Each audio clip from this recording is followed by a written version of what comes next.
Grand Rising loves. This is the altar spread for the collective today.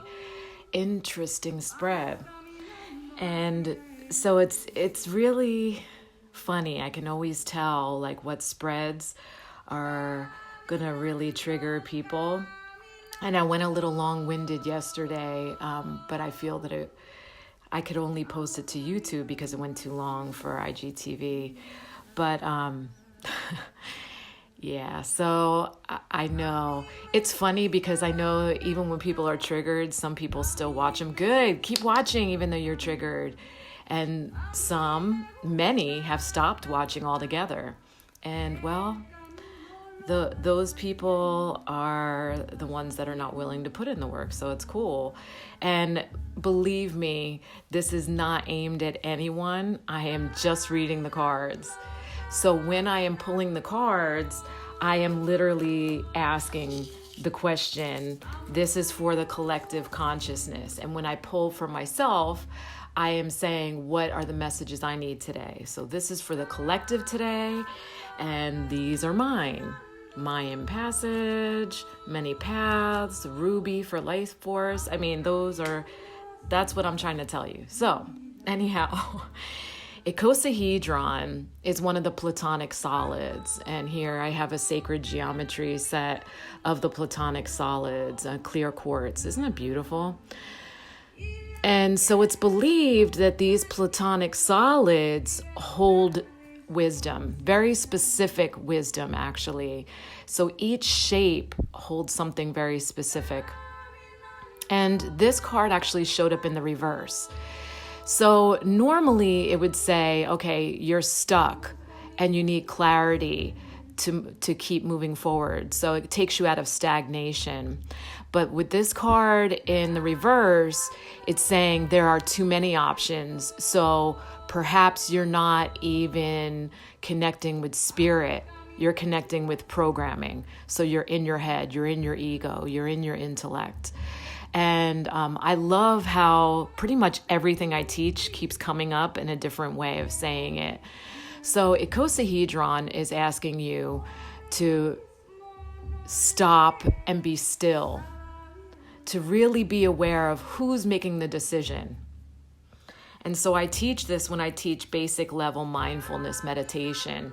Like that voice in your head, that monkey mind, is not you. It is a programmed version of you. So at some point in your life, you made an agreement to be someone's version of you.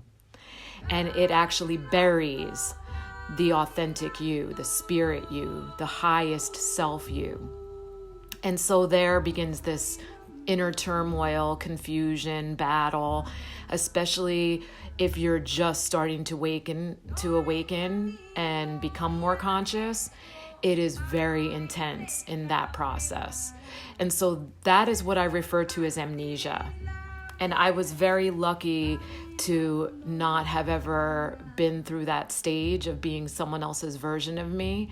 But I attribute that to my grandmother, because she constantly reiterated to me that I was chosen by God to be like this. So I never rejected my most authentic self.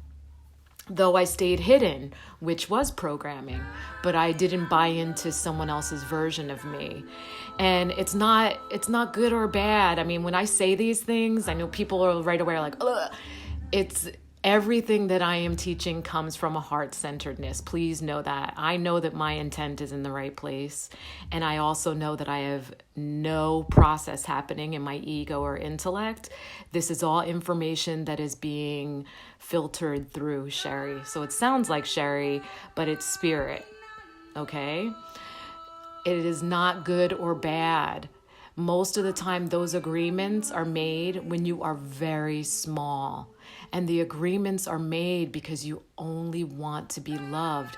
Spirit only wants to find that which it is, which is pure vibrational love. And when it is traumatized and there's the threat of it not receiving that, it will do anything to seek that love by any means necessary. And so becoming a people pleaser, becoming someone else's version of you, becoming an abuser. becoming that which you have been taught. And so that's what I try to tell people. If you're experiencing, like, what is the most vile thing that keeps showing up in your reality? It's because it's in you.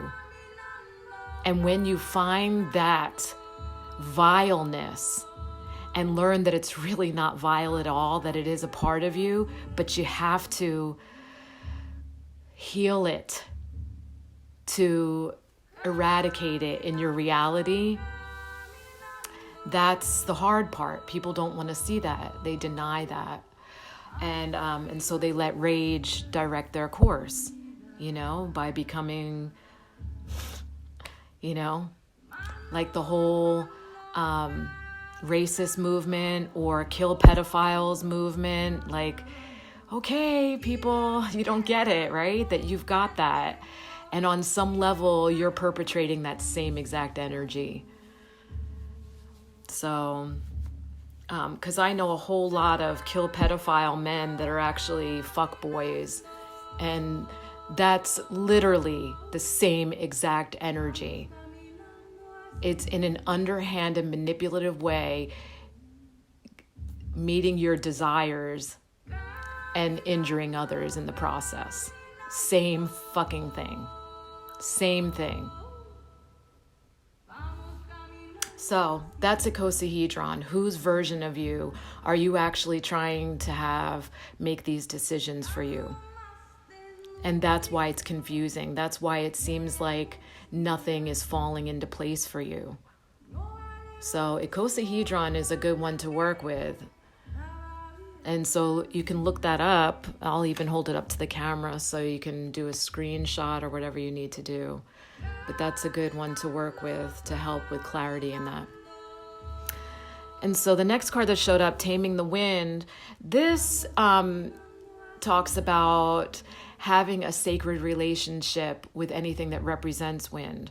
So as you'll see on my altar, barn owl is my totem. So I have lots of feathers and also incense or smudge sticks. So this is cedar. Cedar is very heart opening. It's a beautiful plant. So it both represents earth, but also wind, because this is sacred smoke.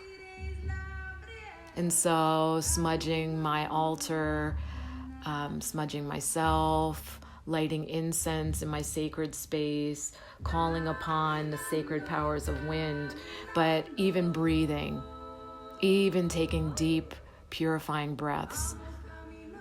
And then also, how are you speaking your highest intent into reality? All of that is our connection with wind. And so it's asking you to be very aware of that connection and return to the sacredness of that connection. So you can honor wind by having wind chimes, feathers, incense. But this card showing up also says it's time for you to clear the air in your space. So smudging your space. And, smudging is all about intent. And it's very important to be heart-centered when you're doing this. So not just anybody walking into a space with white sage can actually clear a space. And that test was actually done by testing it with crystals. And I love that. And you can look it up. Oh, why can I not remember his name right now? Maybe I'll remember it before the end of the video. It must not be important. So he actually did a test where he would test the frequency of a quartz, of a clear quartz, measure it, and then have someone, just any old Joe, blow breath into it. No difference. Then he had someone who was divinely gifted blow their breath into the crystal, and the frequency was flatlined. It completely cleared the crystal. And then he had them do the same thing to charge it with their breath and with intent. And that's what it all boils down to, intent. Do the same thing. And of course, the first, the Joe Schmo, no effects. And then, of course, the divinely gifted person huge effects. So it really does matter. And again, I'm returning to the message. It doesn't make someone better or worse. Get the fuck out of the judgment. Just because I was birthed into this human experience, divinely gifted, and in a very rare way with every divine gift that someone can be endowed with, and I share that, doesn't mean that it's egoic. And if you feel any kind of way about me saying that, it's more about you than me. So, and that's me not being in hiding anymore, by the way. But not everyone has those gifts. Everyone is born connected, yes, and intuitive, yes. Not everyone is born to use psychic gifts. So when they say everyone is psychic, no, that's not true. Everyone is intuitive. There's a difference. And so that's the thing. And so not everyone is meant to be using the gifts of clearing. But when you clear a space, I mean, if you can't even get through your life in proper intent, how are you going to clear your own space with proper intent? That's all I'm saying. But open the windows. Let the wind do it. Make sure that you have an immense amount of gratitude, love, and reverence when you're doing that. And invite wind into your home to clear the space. If you can clear your heart space and have an open heart to clear the space, do it. Leave at least one door or window open when you're saging. White sage is being over harvested, and there's a lot of people that don't have the substance to use the herb as medicine. And so that's my only reservation in that. Is that if you say something to someone, everybody runs out and buys it and thinks that it's actually making a difference. And I get calls all the time. Well, I saged my house, but I'm still feeling this or that. Well, yeah, so then it's good because it's an education process for people too. But, so proper intent is always going to be paramount. Now, fluorite, this is about discipline. And I love this because this carries over intent, right? So whose version of you are you being? Clear your space so that it can clear out all of that energetic pollution, right? Because being someone else's version in your head is pollution. It's ego. Ego is pollution. There's no purpose for it. Same in the space, any negative or heavy energy, it's pollution. So fluorite now is saying discipline. And this is fluorite, and I've showed this piece before. I love this piece of fluorite. It's just pretty. Fluorite is a very powerful stone, works through the crown, the ajna, which is the brow chakra. But fluorite is telling you to get right in your integrity. It's telling you to walk the talk. So you have to align your talk with your walk. Because there's a whole lot of people that know the vocabulary but don't apply the behaviors in their life. So it's like the being spiritual with no substance. And there's a lot of that. And that will actually... they will all be revealed, all of those, because they're getting the shakedown right now. A lot of those accounts are reverting to old affirmations like happy, shiny, and they're kind of losing it because they don't know anything beyond that. And and I'm being called into that higher level of teaching, which is nice. But also no rest. So the last card that shows up is Uluka Vahini, and I'm going to end up going over 15 minutes again. Oh well, so Uluka Vahini is she who rides the owl, brings justice. But remember, she is the goddess of karma, and she comes to correct any adharma. Adharma is any unnatural dark force that has come to pollute the natural forces and love of life. So anything that has come in to pollute will be eradicated. And so I love that, because this is the cohesiveness of today's reading. Get rid of the programming, get rid of the energetic pollution, get right in your intent, and you won't have to worry about the smackdown because it's all going to be corrected. Anything unnatural will be judged. And so karma is the law of cause and effect, right? It's not good or bad, it just is. So if you're putting out a very specific message to the universe and you are portraying very specific behaviors, it will come back. So the example that I use, okay, the kill pedophile guys that are fuckboys, may their children be spared as karmic lessons. That's all I say. I wish that. I swear I wish that with everything that I am.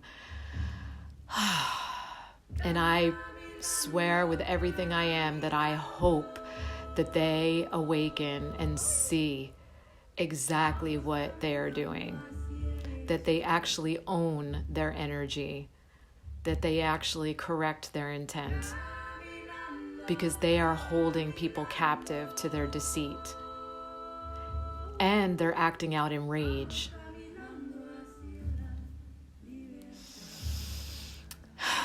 And I have a huge amount of compassion for them, because I see how it became like it did. I see how they had zero respect for the people that they're using, because they weren't ever taught it themselves. I see that. And I feel a deep sadness for that. And this is where my Ho'oponopono comes in, because when I witness it, I then take responsibility for it. And then I give it love. I love you. And then I take responsibility for it. I'm sorry. I really, really am so sorry. And then I repent. Please forgive me. Please forgive me. And then I offer gratitude for the opportunity to clean it. Thank you. Vamos caminando hacia eso.